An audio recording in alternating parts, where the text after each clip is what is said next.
Hey everyone, in today's video, we're going to talk about how to stay calm under time pressure. This is very important for your competitive chess over the board, but also online. And I say over the board specifically because you have the entire factor of non-verbal communication, your physical presence and all of that. Chess is like many people compare it to poker, right? Poker, as you guys know, if you play any poker or if you just, I don't know, you watch some poker movies, like it's pretty easy to tell that it's all about the tells. It's all about reading your opponents. It's all about seeing when they are giving information on regards to, in regards to their cards. So chess is the same kind of thing, right? Of course, probably not to the same extent, but if you are sitting down in an over the board tournament or match, that exchange in information, right, and nonverbal communication and body language before you even start the match is already going to be influencing your opponent's mental state and your mental state. If you, for example, are super calm, you're just composed and seem pretty relaxed, it's giving off the vibe that you're confident, right? And that is going to play on your opponent's psyche throughout the game.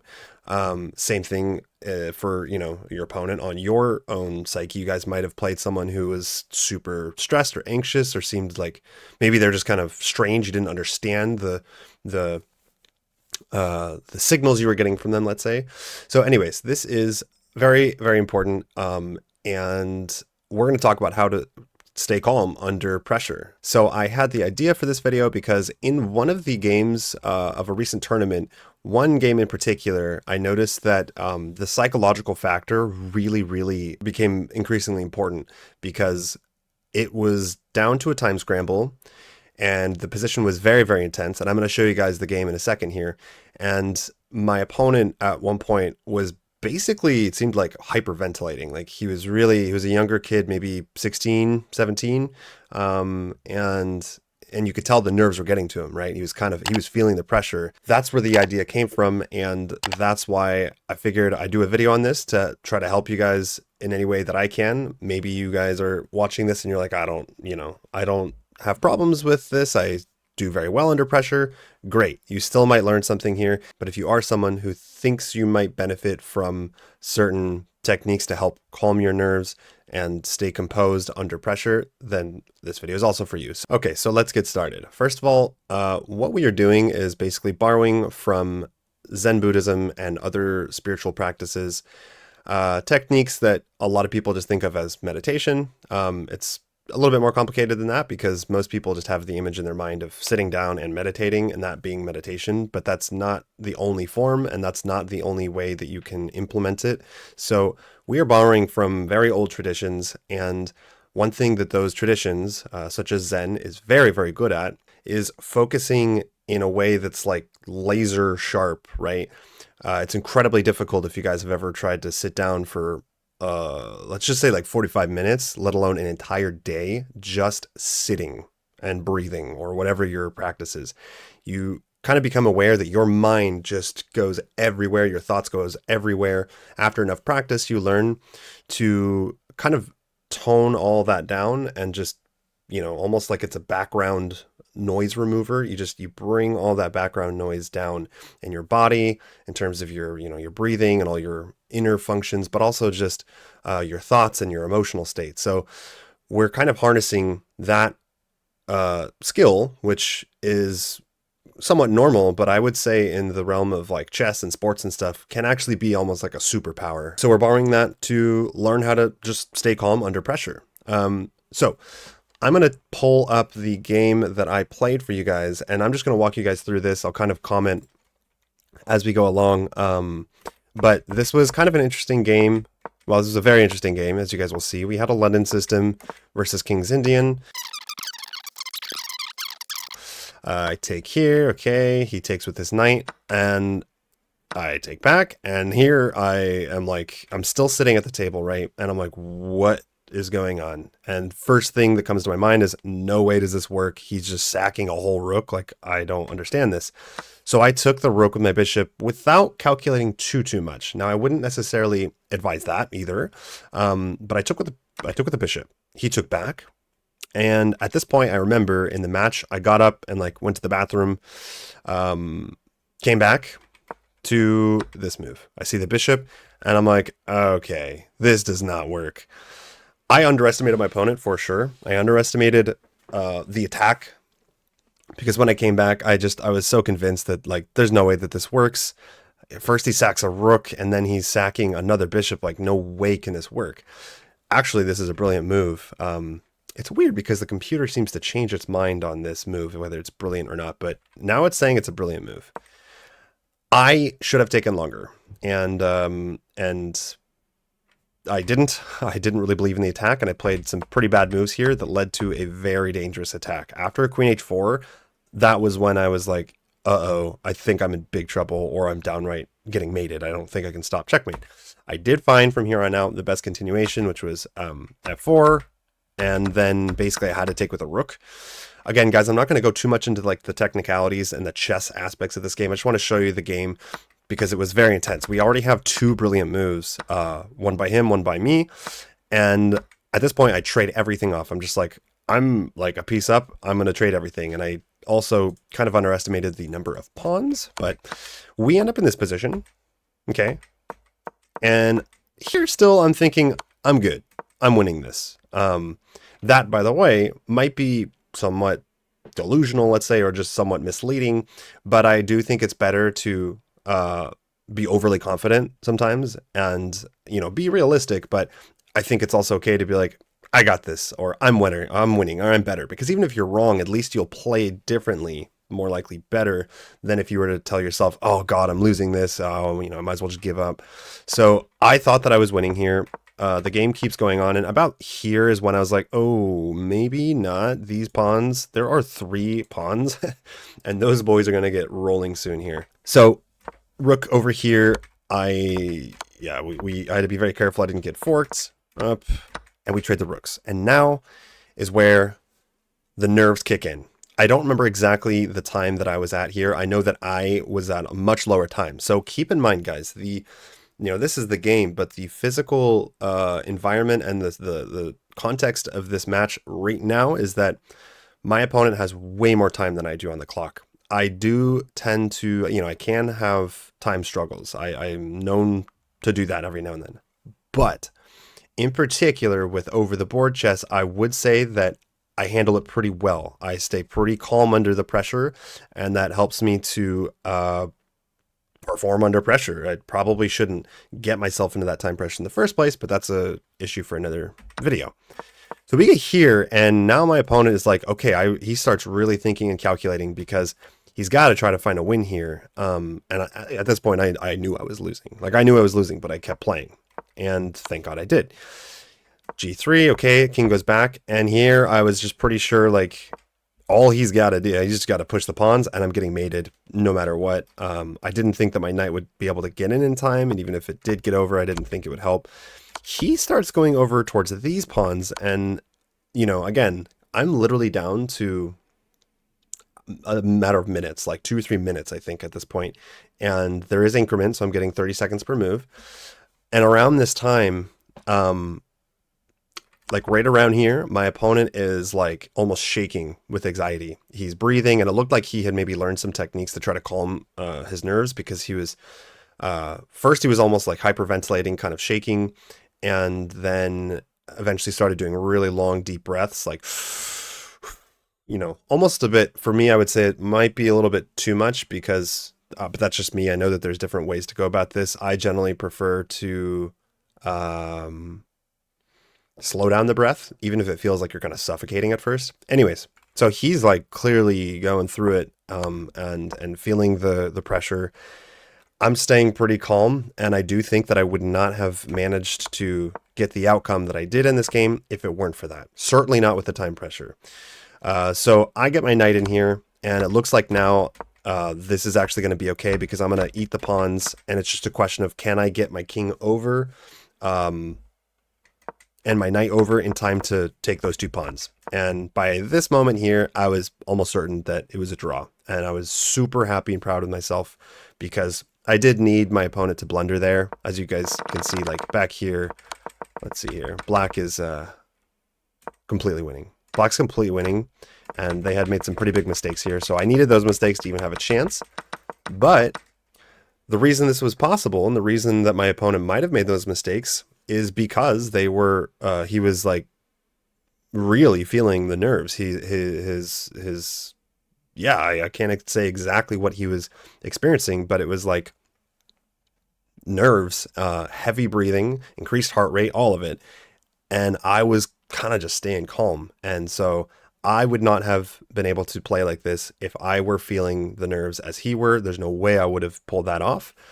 And on the flip side, he probably would have beaten me if he were just, able to relax a little bit more and calm down and think to himself, I've got 3 times, more. I got 3 more. Oh my gosh. I have 3 times more time. Why does that sound so bad? On my clock than my opponent does. I can just chill. I'm going to chill, not spend too much time, and that would have greatly influenced the game.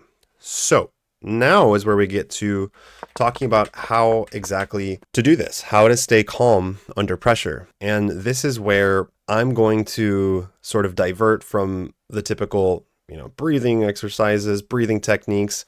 You all probably have at least heard of different breathing techniques to try to calm your nerves and your entire nervous system, right?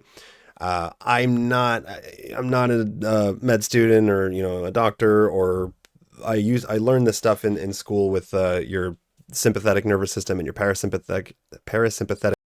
Did you ever wonder about what the cavemans did? Parasympathetic nervous system.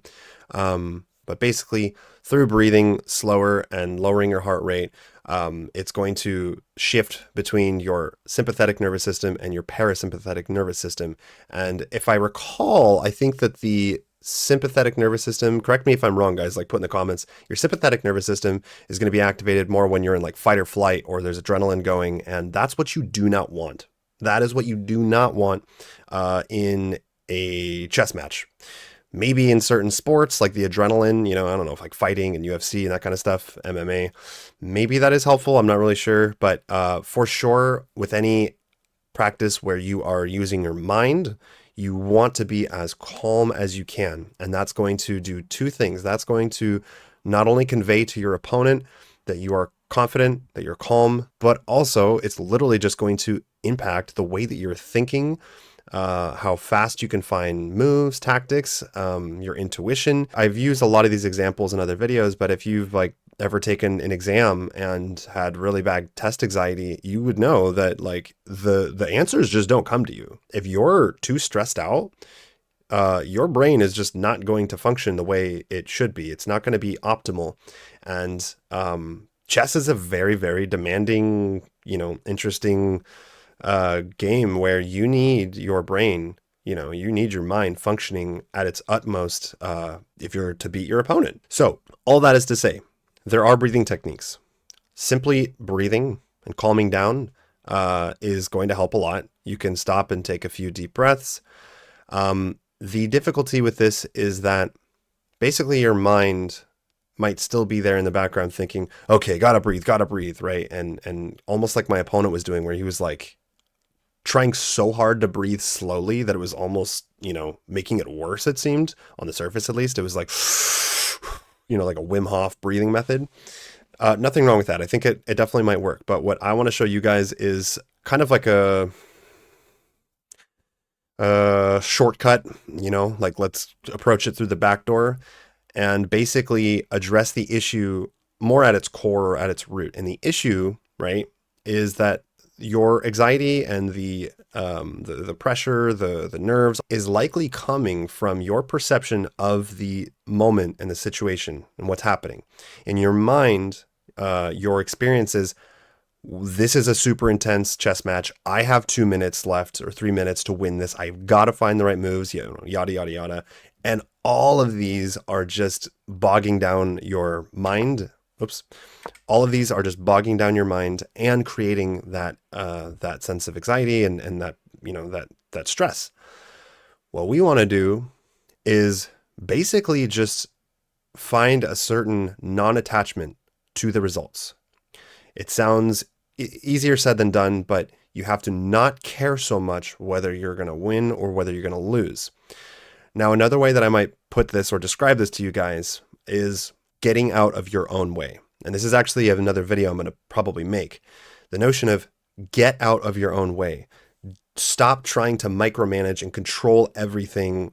Just let your brain, let your body do what they know how to do. If you open and close your hand, if you blink your eyes, if you do whatever, bodily action, you have no clue how you're doing that. It just happens. If I want to snap my fingers, I can't even begin to describe how I'm doing that. I could, but it's completely erroneous. I have no idea how my nervous system and my brain and it's all just happening. And you need to trust in that process. Just let it do its thing. That even goes for a chess game. You're sitting down. All you need to do is look at the pieces, right? Look at the pieces, look at the position, and let your brain do its thing. Just let it, let everything happen. Let go. That's another way of putting it. Just let go. Let go and see what happens. There's another example that I could give for this, and that's gymnastics, parkour, acrobatics, right? Doing flips and stuff. If any of you guys are gymnasts, or really a lot of different athletes probably have this, but in particular with acrobatics, where you're doing flips and twists and stuff, I remember learning certain moves with, let's just say a flip with a twist in it. And sometimes two twists, right? And if you are too tense going into it, right? If you're punching off the floor, or maybe sometimes it's swinging, and you're going into it too tense, your muscles are tense, you aren't going to have that same elasticity and that same, using inertia and all the different laws of physics that are going to help you jump higher, spin faster, right? If you're tense, it's not going to go well. And I remember learning one of, I don't know which one of these flips and twists and stuff. And I must have been drilling this thing and just cracking away at it day in, day out, until one day, and I wasn't making any progress. And you have this kind of click, something just clicks. And I think I just relaxed. Basically, I just went into it and just tried to relax and then tense up in the right moment. And it was that very moment that I landed the flip for the very first time, and I pumped it out. It was the most beautiful sensation, and I knew that I'd done it, and it was not perfect, but it was real good. And that same idea transfers to chess, transfers to all sorts of things, but let's just talk about chess here. You need to know how to relax. Relaxation is the true definition of confidence. True confidence, I made another video about this, but true confidence is not masquerading and walking around with your chest puffed out and making people think that you're confident. True confidence is like a lion would be, or like any apex predator, or anyone who's just comfortable in their own skin, right?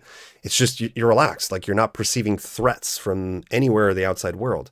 That same mentality, all of that is going to be harnessed when you just relax. So whether you are at a chess, match over the board, just playing, whether it's the opening, the middle game, the end game, whether it's an online game, relax. Try to relax. Let your body, let your mind just do its thing. If you are starting to, get nerves and get nervous, shaky, anxiety, this and that, it sounds kind of backwards, but you need to just let it happen. The worst thing that you can try to do is think, oh no, I'm anxious. Oh no, this and that. And then it's this meta layer of anxiety. Just let it happen. Let it happen. Try to pull yourself backwards, so to speak, and realize, another way to put this is that you are literally sitting down in front of a wooden table with a bunch of wooden pieces in front of another human being, and you guys are playing a board game. That's the reality of what's happening. All of the rest is your mind and telling you a story of what's happening and what you should be worried about or stressed about. I'm not saying that you guys are never going to have nerves. I'm not saying that that you should go into a chess game thinking this is just a board game and it means nothing. No, I'm just saying that the reality stripped down is that, and that might help you to focus, stay relaxed, And if you guys learn to harness this, it really can go a long, long way. I don't know exactly what's in the minds of like grandmasters and super grandmasters, but I think we can all agree, like if you watch, a video of Magnus showing up a minute and a half late with 30 seconds left on his clock to beat another grandmaster and he absolutely crushes him, like he can't do that if he's feeling super, stirred up and nervous and this and that. Like Magnus is the best and he knows that. He is confident and he's calm, and that's helping him to, along with his incredible ability, that's helping him to beat someone in, like a fraction of the time. So let me know what you guys think about this in the comments. Let me know if you have any questions. I will be doing more videos on this kind of thing. There's lots of terrain to cover here. I hope you guys enjoyed this. If you do, like and subscribe, and I will see you in the next video. Also, before I end this, if you guys want to follow my own journey to 2000 ELO on chess.com, again, click on the video below. I also have the journey to 2000 FIDE. You can click on the video above, and see you in the next video.